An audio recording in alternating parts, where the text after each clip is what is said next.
Hello and welcome to another episode of Salary Voodoo, the show right here on the MMA Engine channel where I, your host Monk, aka the Monkmatician, bring you 3 fights from a different kind of perspective to fill up your GPP lineups, guys. So yeah, Salary Voodoo, if you've never checked it out, be sure to stick around with me for about 10-15 minutes and see a bunch of stats that you've never seen before regarding the salaries for UFC 289. First things first, be sure to hit the like, hit the sub on the MMA Engine channel. It's me, Weezy, Brady, and Lou Betya, bringing you content several times a day, several days a week before each and every UFC event. And there is no difference this week. We've got a jam-packed week with all 4 of us. Tons of content, like I said, every single day. So be sure to hit the subscribe and you won't miss any of it, guys. But without further ado, what is Salary Voodoo?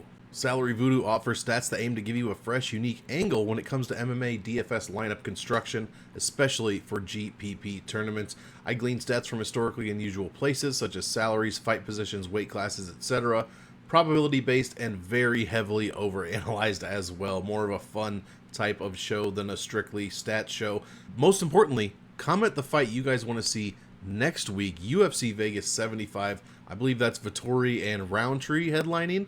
But yeah, leave that fight in the comments below, and we will do 3 of those fights next week for UFC Vegas 75. Again, please leave the comment down below. Who do you want to see broken down from a Salary Voodoo perspective next week? Without further ado, guys, let's get right into the voodoo. First fight suggested by Dale at Punchlist MMA. Please go follow him. Fantastic content during each and every fight week as well. We have got 8,300 going against 7,900 this week. It's a bantamweight fight. Clue number 1, 135 pounds. Fighters from bantamweight weight class make the optimal lineup 50% of the time. This is fight number 4. Someone from that fight makes the optimal lineup 52.43% of the time, and the salary pair of 8,300 and 7,900, 60% optimal. A fantastic fight to target, and it's only being rostered about 50% of the time, so you can get 10% leverage on this fight. Absolutely incredible numbers. The average ownership for 8,300 is 25%, just about the same for 7,900, but the leverage here is double for the underdog, minus almost 7% leverage. Here you want negative leverage. That means people are not playing them as much as they should comparatively when talking about making the optimal lineup. So a very low negative number is the best. Negative 6.8, almost negative 7, very good. And negative 3.5 or 83 is also decent, but like I said, doubled up for the underdog here. We have Orthodox versus Orthodox, and the finish win rate for 8,300 is 27.5%, 25.5% win rate, or decision win rate, I should say. 20% finish rate for 7,900 and 27% decision rate. Here are the optimal stats. 95 times these two salaries have faced off since 2021. 8,300 has made the optimal lineup 27 of those times for an optimal rate of 28.5%. That is a pretty good percentage. I mean, 30 is very good. We are just under that. 8,300 has a win rate of 52.63%. A very strong number there for a mid-range salary. And when it does win, 8,300 makes the optimal lineup 54% of the time. That is an extremely good number for a favorite salary, averaging 109.81 times per optimal. Meanwhile, 7,900 has made the optimal 30 times out of 95 for a 31.5% optimal rate of, one of the best numbers on the entire card. Has a 47.5% win rate. But when it does win, guys, 2/3 of the time it makes the optimal lineup, scoring 105.02 points per win. I mean, the numbers here are self-explanatory. My favorite ones, the percent optimal in wins, where both salaries are over 50%. This is a tremendous fight to target, according to the stats anyway, according to the Salary Voodoo. I'm sure you know what we're going to get, but let's find out. Are we going to get some good voodoo, or are we going to get that bad voodoo for 8,300 and 7,900? You know we've got that good voodoo, baby. As you can see, it's Arichi Lang and Ayman Zahabi. We've got a great fight here according to Salary Voodoo. 6.78 salary score for the underdog, which is the 7th best salary to play overall. Meanwhile, its favorite counterpart of 8,300, 7.27 salary score. That is good for 12th best overall. So here, the underdog reigns supreme with a much better salary score compared to the favorite. But we have 2 very mid-range salaries here in Arichi Lang and Ayman Zahabi. So I'm actually leaning Zahabi. I think I flipped on this one. His defense is just just too good, I think. Arichi Lang's not going to be able to do much. So that's a different show, though. I do love when we see the Bernie here. You know, if we see Bernie and his little sly grin, that means we've got that good voodoo. So great choice, Dale. Follow him at Punchlist MMA. Let's go on to fight number 2. Here we have a submission from @MaticBets. Thank you so much for commenting over on Twitter this week. Give him a follow at MaticBets. $9,100 going up against the $7,100 salary. This is a featherweight fight. 56.37% of the time featherweights fight, someone makes the optimal lineup. This is the most frequent weight class to make the optimal. 56.37%, the number 1 rate on the entire card, or out of any weight class, I should say. Fight number 8, 51.46% optimal, so another great number for fight number. But salary pair, not so good. Barely over 41% optimal between the two. And we are over leveraged by almost 5% to this salary. So not a great start. Kind of the opposite of how we were last time. The average ownership for 9,100 is pretty high, as you would expect, almost 28%. And we are over leveraged by more than 6.5% to the $9,100 salary. Yikes, not my favorite salary to play. Orthodox versus Orthodox. Finish win percent for 9,100 is 35.5. Decision win rate for 9,100 is 33.33. So some very good win rate numbers there. Meanwhile, the average ownership for 7,100, just 17.5%. We do get some negative leverage, which we love to see. Almost 2.5% negative leverage.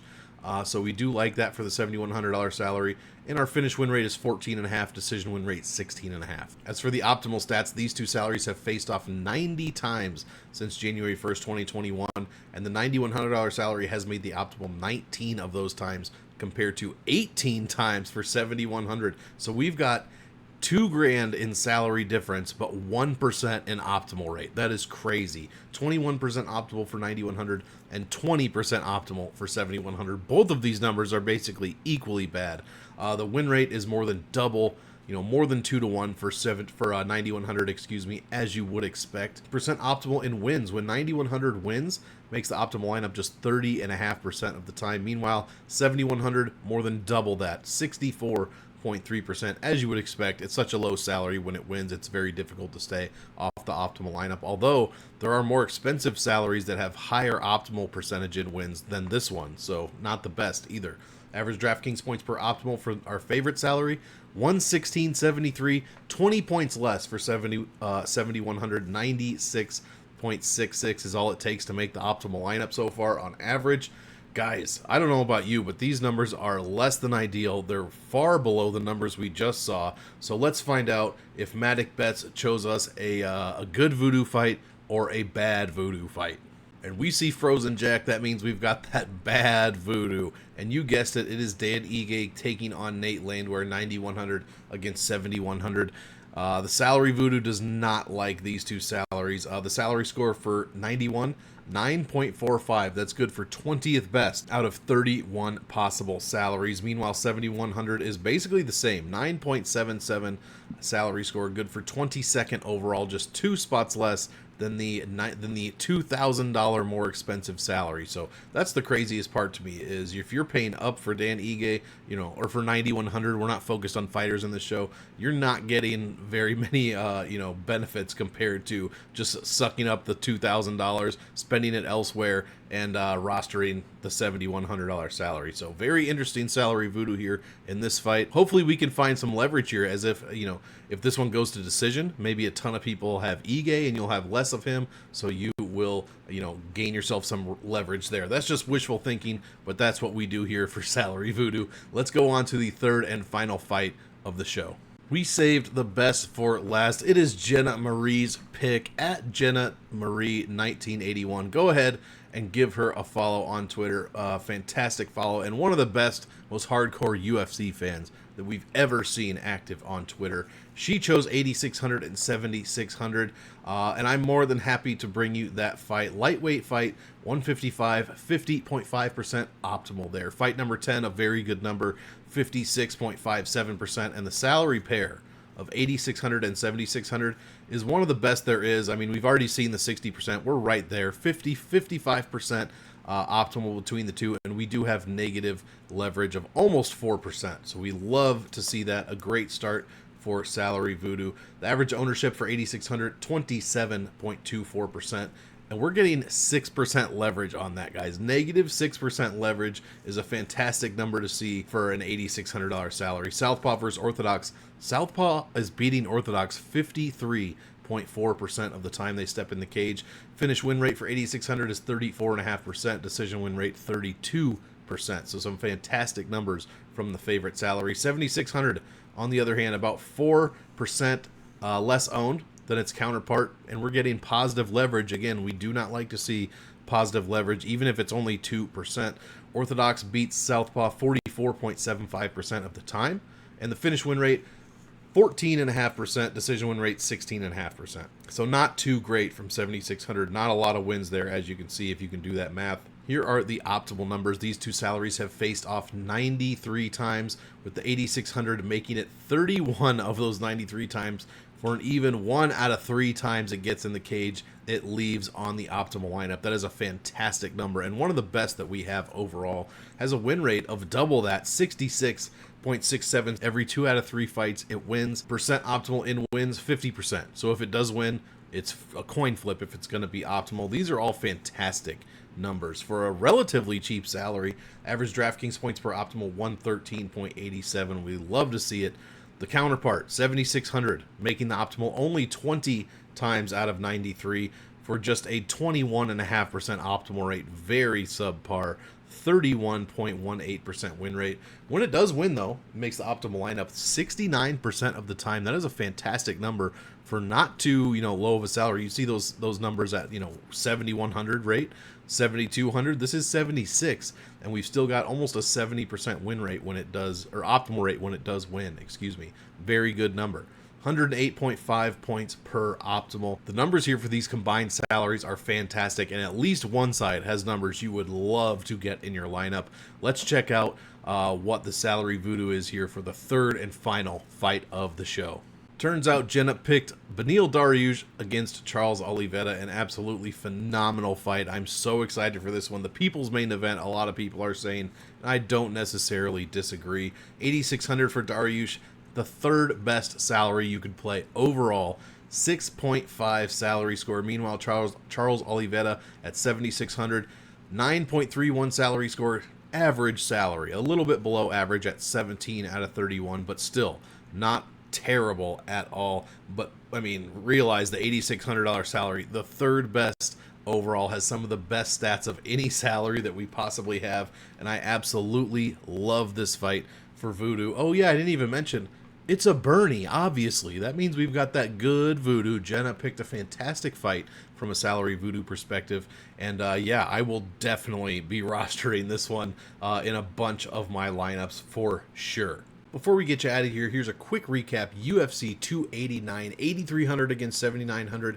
We had Arichi Lane going against Ayman Zahabi. We had that fight picked by @PunchListMMA over there on Twitter. Dale, that is a Bernie. Fight to target, 83 and 79. Next fight, it was picked by @MaticBets over on Twitter. Dan Ige, Nate Landwehr. It was 9,100 against 7,100. We've got a frozen jack there, so tread carefully with that one. 9,100. I mean, both of these salaries, as we saw, about 20% optimal, so not the best numbers at all. And last but definitely not least, Jenna Marie, 1981, gave us the premier fight of the evening, Beneil Dariush, Charles Oliveira, 8,600 going against 7,600. And of course, we had ourselves a Bernie there, a fantastic fight to target according to the Salary Voodoo.